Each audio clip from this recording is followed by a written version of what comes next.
अगर आप bank employees हैं या पेंशनर हैं तो 12th बायोपेटाइट के बारे में जानना चाहते हैं, यह वीडियो आपके लिए है। नमस्कार दोस्तों, हमारे चैनल में आपका फिर से स्वागत है। दोस्तों, एक पिछले वीडियो में मैंने जिक्र किया था 12 सितंबर को आईबीए द्वारा कोर कमेटी की मीटिंग वर्कमैन यूनियन के रिप्रेजेंटेटिव के साथ 11 बजे से 4 बजे तक होगी। इसी के साथ आईबीए ने ऑफिसर्स एसोसिएशन के रिप्रेजेंटेटिव को भी 13 सितंबर 2023 को नेगोशिएशन के लिए 11 बजे से 4 बजे तक बुलाया है। दोस्तों, अपने हर वीडियो में यही कहता हूँ कि जब कभी भी ऑफिसर्स एसोसिएशन के रिप्रेजेंटेटिव को बाइपार्टाइट सेटलमेंट के वेज डिवीजन के लिए बुलाया जाए तो साथ में पेंशनर्स एसोसिएशन के रिप्रेजेंटेटिव को भी बुलाया जाना चाहिए। और इसके लिए पेंशनर एसोसिएशन द्वारा डीएफएस को भी लिखा गया है, लेकिन इन पत्राचारों से ये लगता है कि आईबीए पेंशनर्स एसोसिएशन को किसी भी ढंग से नेगोशिएशन की चर्चा में या उनकी बातों पर ध्यान नहीं देना चाहता।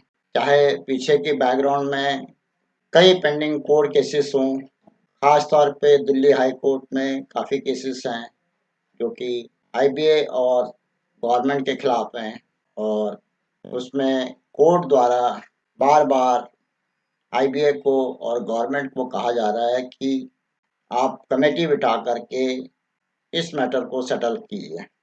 लेकिन आईबीए और डीएफएस के जो ये कम्युनिकेशन है, इनसे ये लगता है कि वो जल्दबाजी में फिर अगला बाइपार्टाइट भी नेगोशिएट करना चाहते हैं, जो कि सिर्फ जो आज वर्किंग एम्प्लॉय हैं उन्हीं के यूनियन और उन्हीं के एसोसिएशन के रिप्रेजेंटेटिव उसमें पार्टिसिपेट करेंगे, और जिसकी वजह से पेंशनर्स को या रिटायरीज को अंदेशा है कि उनके साथ फिर से न्याय नहीं किया जाएगा। खास तौर पे जो पिछली कई एनोमलीज हैं, जिनमें से अपडेशन ऑफ पेंशन तो है ही, जो आरबीआई के पैटर्न पे डिमांड की जा रही है। उसके अलावा जो मैंने पिछले एक वीडियो में कई सब पॉइंट डिस्कस किए थे, जैसे कि स्पेशल अलाउंसेस का है या ग्रेड पे का है, जिसको 10वें और 11वें बाइपार्टाइट में शामिल नहीं किया गया पेंशनर्स के पेंशन के लिए। केवल वर्किंग एम्प्लॉय के लिए ही पे और डीए के लिए शामिल किया गया था। हालांकि जो लोग उस टाइम वर्किंग रहे होंगे वो आज रिटायर हो गए, तो वो भी पेंशनर हो गए और उनको भी उसका खामियाजा भुगतना ही पड़ रहा है। लेकिन इस बाइपार्टाइट के चार्टर्ड में जो ऑफिसर्स एसोसिएशन की एक डिमांड है, स्पेशल पे और ग्रेड पे को पेंशन के लिए भी शामिल किया जाए। अगर वो डिमांड 12वें बाइपार्टाइट में एक्सेप्ट हो जाती है तो मुझे अंदेशा है कि वो रिट्रोस्पेक्टिव इफेक्ट से लागू की जाएगी। वो यदि लागू की जाती है तो 12th बाइपार्टाइट के बाद, जो कि 1/11/2022 के बाद लागू होगा, उस पर ही लागू होगी। इस तरह से 11th बाइपार्टाइट और 10th बाइपार्टाइट के जो ऑफिसर रिटायर हुए हैं, तो 1/11/2012 से लेकर के 30/10/2022 तक उनके साथ फिर अन्याय होगा। वो फिर एनोमली एक क्रिएट हो जाएगी, और उसके लिए अभी कोर्ट केसेस तो पेंडिंग है ही। दिल्ली हाई कोर्ट में भी कई केसेस हैं, इनके डिसीजन अगले कुछ महीनों में आ जाएंगे। खास तौर पर काफ़ी रिट पिटिशन को आईबीए ने क्लब करवाने करके दिल्ली हाई कोर्ट को डिसीजन देने के लिए कहा है। लेकिन साथ ही दिल्ली हाई कोर्ट ने डीएफएस को एक फ्रेश कमेटी बैठाने के लिए कहा था और अपने रिकमेंडेशन करने के लिए बोला था, जिसकी डेट पिछली तारीख से पहले थी। लेकिन आशा की जाती है कि अब डीएफएस द्वारा 10 अक्टूबर की जो अगली हियरिंग है उससे पहले वो रिपोर्ट सबमिट की जाएगी, और उसमें अगर सभी बातों का ध्यान रखा गया तो उसमें जो पिछली एनोमली क्रिएट हुई है वो ख़त्म हो सकती है, अगर सही ढंग से एक अनबायस्ड मैनर में कमेटी द्वारा रिपोर्ट सबमिट की गई। 6 अक्टूबर भी ज़्यादा दूर नहीं है और उसके बाद यदि जो भी रिपोर्ट डीएफएस की आएगी वो अभी तक हम लोगों का यही मानना है कि वो हमारे फेवर में होगी, पेंशनर्स के फेवर में होगी और पेंशनर को जो लेजिटिमेट राइट मिलना है वो मिलेगा। दोस्तों, मैं आपको आईबीए का जो कम्युनिकेशन है ऑफिसर्स एसोसिएशन के रिप्रेजेंटेटिव के लिए, उसको भी आपको पढ़ के दिखाता हूँ ताकि आप भी इस कम्युनिकेशन के बाद ये अंदाज़ा लगा सकते हैं कि अभी भी आईबीए यही रुख अपनाया हुआ है कि केवल वर्किंग एम्प्लॉयज़ की जो एसोसिएशन है उसी के साथ बात करेंगे और शायद उन्हीं के इंटरेस्ट में ही बात हो। ये आईबीए का कम्युनिकेशन है श्री संजीव के बंदलिस के लिए, जो कन्वेनर हैं united forum of bank union. 2 सितंबर का ये कम्युनिकेशन है जिसमें कि आईबीए द्वारा वेज नेगोशिएशन सब्जेक्ट है, wage negotiation core group meeting with officers association. It has been decided in consultation with the chairman, core group officers of negotiating committee, Sri Om Prakash Misra, DMD HR and CDO SBI, to hold meeting of the group with the representatives of the constituent officers for further further discussion on charter of demands submitted by the association in connection with the wage settlement on Wednesday, 13th September 2023 from 11 a.m. to 4 p.m. in the committee room of IBA World Trade Center, Coffee Parade. Second para में उन्होंने लिखा है, we therefore request you to kindly convey to the general secretaries of the Constituent Officers Association to attend meeting as members of the subcommittee officers form for the purpose of discussion with core group. Members may be nominated for attending the meeting as per past practice.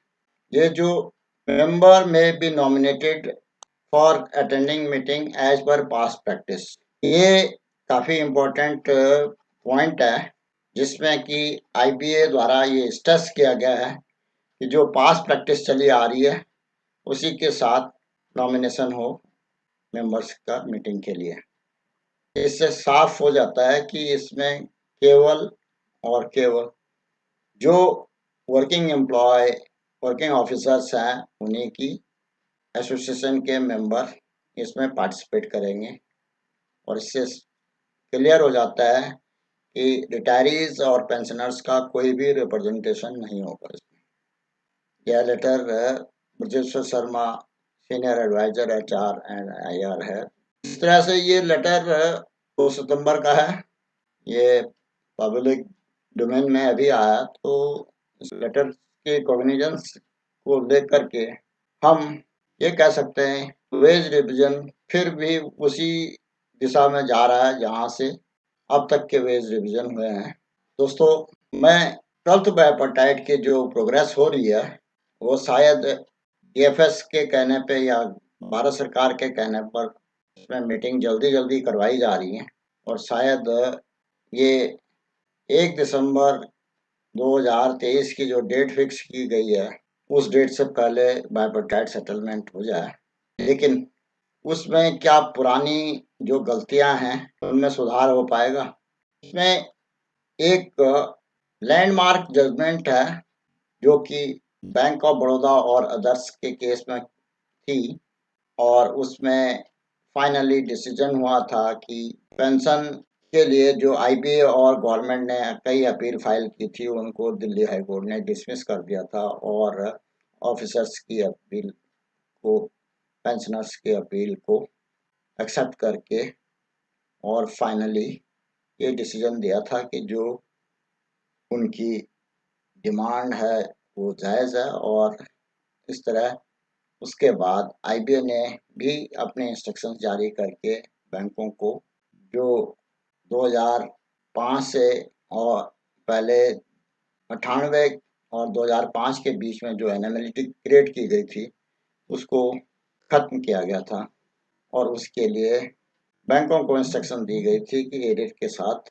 पे भी arrear के साथ 9% ब्याज भी उनको दिया जाए। में यह डिसाइड किया गया था कि pension is a right and is not a bounty and cannot be dealt with arbitrarily. In the cases, the existing provision could not have been amended with retrospective effect, taking away the accrued right on the basis of the joint note, which has no statutory backing. ये point है। मुझे पूरे case की history बताने में काफ़ी time लग जाएगा, इसलिए मैं सिर्फ इस जजमेंट का मेन पॉइंट आपके सामने रख रहा हूँ कि जो आईबीए और ऑफिसर्स एसोसिएशन के जॉइंट नोट हैं उसकी कोई लीगल सैंक्टिटी नहीं है, स्टैट्यूटरी बैकग्राउंड नहीं है, बैकिंग नहीं है। उनको कोर्ट किसी भी समय सेट असाइड कर सकता है और उसमें की गई जो गलतियां हैं उनको सुधारने के लिए बैंक मैनेजमेंट और गवर्नमेंट और आईबीए को कहेगा। तो दोस्तों, जो ये डिसीजन है आज की डेट में 12th बजट की मीटिंग्स का भी, ये भी आईबीए और बैंक ऑफिसर के बीच का जो मीटिंग्स हैं या जॉइंट नोट हैं वो बेशक वो साइन कर देते हैं और अभी तक मानते आ रहे हैं, लेकिन उसकी कोई लीगलिटी नहीं है, कोई लीगल सैंक्टिटी नहीं है। उनको किसी भी ढंग से चैलेंज किया जा सकता है। और आपने ये देखा होगा कि जहां भारत सरकार के फाइनेंस मिनिस्ट्री से लेकर के और आईबीए और बैंक मैनेजमेंट सभी मिलकर के उन केसेस को डिफेंड कर रहे हैं जो हमारे ऑफिसर्स ने फाइल किए हैं, लेकिन उसके बावजूद भी केस का डिसीजन बैंक ऑफिसर्स के फेवर में हो रहा है, जो कि इंडिविजुअल ऑफिसर ने ही फाइल किए हैं, ना कि कोई बहुत बड़ी एसोसिएशन या उनके पीछे कोई बहुत बड़ी बैकिंग है। इसमें 2-3 पैरा में ये 28 नंबर पैरा इस जजमेंट का है, उसमें भी thus the joint note or agreement could not have been in derogation of the existing statutory regulation and regulation 2S could not have been given retrospective effect। जो anomaly वहां पर की गई थी उस एनोमली को ज्वाइंट नोट से नहीं क्रिएट किया जा सकता, क्योंकि ये ज्वाइंट नोट इलीगल होते हैं, इनकी कोई सैंक्टिटी नहीं है। और अनफॉर्चुनेटली हमारे ऑफिसर्स एसोसिएशन और ऑफिस पेंशनर्स भी काफ़ी इस मुगालते में रहते हैं कि जो ज्वाइंट नोट साइन हो गया उसको तो मानना ही पड़ेगा। ये बार बार इसमें आ रहा है। Besides there was no binding statutory force of so called joint note of the officers association as admittedly to the Officers Association, even the provision of the Industrial Dispute Act were not applicable, and Joint Note had no statutory support, and it was not open to forego the benefit available under the regulation to those officers who have retired from 1/4/98 till December 99 and thereafter deprived them of the benefit of regulation. Thus, the joint note that has relied upon on no estoppel had to have been created. There is no estoppel as against the enforcement of statutory provisions. A joint note had no force of law and could not have been against the spirit of the statutory regulation and the basic service condition as envisaged under the regulation framed under the Act of 1970. They could not have been tinkered with in the arbitrary manner as has been laid down by this court in the in Central Island Water Transport Corporation Limited and versus Bozo Nath Ganguly and others, Delhi transport corporation. और जिन cases में भी ये decide हो चुका है कि कोई भी यूनियन की कोई भी एसोसिएशन की लीगल सैंक्टिटी नहीं है। यदि वो इंडस्ट्रियल डिस्प्यूट एक्ट के अंदर नहीं आते हैं तो वो उनके द्वारा किया गया एग्रीमेंट भी कोई स्टैट्यूटरी बाइंडिंग नहीं है और that is subject to challenge. दोस्तों, आपने जो ऑफिसर्स एसोसिएशन के लिए जो इन्विटेशन का लेटर है वो और इस जजमेंट के कुछ आपके सामने रखे हैं, उनको ध्यान में रखते हुए आप ये सोच सकते हैं कि आईबीए और working association of officer have always committed to a large number of anomalies or mistakes which have jeopardized interest of retirees and pensioners. Although the working officers could enjoy the benefit of such so-called joint note bipartites. दोस्तों, मेरा ये मानना है, आज भी मैं firmly believe करता हूँ, अगर आईबीए को इस बाइपार्टाइट एग्रीमेंट में से अलग कर दिया जाए और बैंक ऑफिसर्स की सैलरी के लिए, वेज रिविजन के लिए अलग से बैंक पे कमीशन बिठाया जाए तो वो किसी रिटायर्ड जज या सुप्रीम कोर्ट का रिटायर्ड जज हो, हाई कोर्ट के जस्टिस हो, कोई भी जुडिशरी से सीनियर व्यक्ति होगा तो वो हमेशा दोनों पक्षों को सही ढंग से सुन करके और समझ करके अपना डिसीजन देगा। जैसा कि आपने देखा होगा कि सेंट्रल पे कमीशन हमेशा कोई रिटायर्ड जज होते हैं या सुप्रीम कोर्ट के जज होते हैं या हाई कोर्ट के जज होते हैं, ताकि वो एक इंडिपेंडेंट डिसीजन और एक प्रॉपर जजमेंट दें सभी पक्षों को सुनने के बाद। आज भी मेरा इस वीडियो को निकालने का मुख्य उद्देश्य है कि मैं बार बार स्ट्रेस कर रहा हूँ कि अगर बाइपार्टाइट में बैंक पेंशनर्स की एसोसिएशन को शामिल नहीं किया जाता है तो फिर से इस जॉइंट नोट और बाइपार्टाइट की सैंक्टिटी को ही चैलेंज करना पड़ेगा सभी पेंशनर्स को ज्वाइंटली ऑर्गेनाइज होकर। दुर्भाग्यवश आज की डेट में पेंशनर्स पूरी तरह से यूनाइटेड नहीं है। जब कभी भी कोई यूनिटी दिखाने की बात आती है तो ज़्यादातर पेंशनर्स या ज़्यादातर हमारे सीनियर सिटीजन अपने आप को अलग रखते हैं कि जो भी डिसीजन होगा लोग लड़ेंगे तो वो हमारे लिए भी फायदे का होगा। अभी मैंने पीछे एक वीडियो इसी लाइन में जारी किया था तो मेरे पास कई लोगों के कमेंट आए थे, जो भी होना होगा हो जाएगा, आप क्यों परेशान होते हैं।